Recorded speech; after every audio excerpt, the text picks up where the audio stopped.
Bonjour à tous. La mort d'un homme de 71 ans dans le Jura porté disparu depuis 3 jours est bel et bien accidentelle. On rappelle que le septuagénaire avait été retrouvé sans vie sur le site des cascades du Hérisson samedi en milieu d'après-midi après la mobilisation d'un important dispositif de secours. Selon les investigations réalisées depuis, la gendarmerie confirme la piste accidentelle. Après la fille, c'est au tour de la personnalité de la mère d'être décortiquée aux assises de Côte-d'Or aujourd'hui.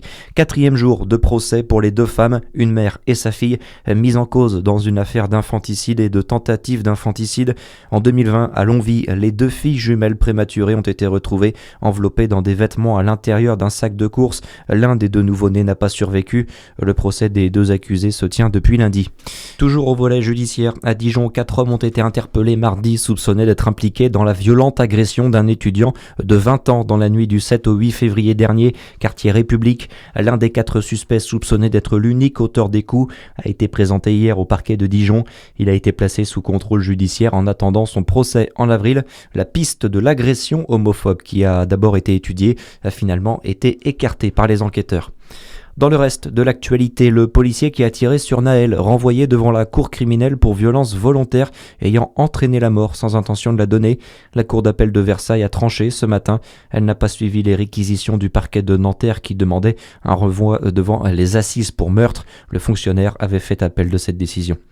Après Octobre Rose, voici Mars Bleu, ce mois de sensibilisation nationale au dépistage du cancer colorectal, le 2e le plus meurtrier en France, et pourtant 34% des Français susceptibles de l'attraper ignorent encore les invitations au dépistage.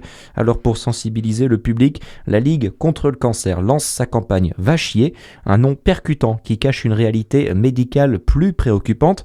Une grande partie des cancers colorectaux pourraient être évités simplement en changeant nos habitudes quotidiennes. Pour Alexandre Kobigo, responsable prévention au sein de la Ligue contre le cancer. Il faut profiter de Mars Bleu pour aussi parler de facteurs de risque évitables de cancer colorectaux. C'est tout ce qui va tourner autour de l'alimentation déséquilibrée, la consommation d'alcool, le surpoids et l'obésité, la consommation de tabac, il y a aussi certaines expositions professionnelles, le manque d'activité physique, donc c'est-à-dire en gros le fait de pratiquer moins de 30 minutes d'activité physique modérée ou intensive par jour. Chaque année, le cancer colorectal, il touche à peu près un peu plus de 47 000 personnes, majoritairement des hommes, et il cause quand même aujourd'hui 17 000 décès par an. Donc c'est l'un des cancers les plus mortels en France. Pour les personnes âgées de 50 à 74 ans, le test de dépistage est à réaliser tous les 2 ans. Il est gratuit, indolore, et peut être commandé en quelques clics sur internet ou récupéré directement en pharmacie.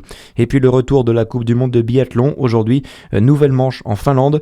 On va retrouver la doubiste Lou Jean Monod qui peut décrocher dès ce soir le petit globe en individuel. Très bonne journée sur Fréquence Plus.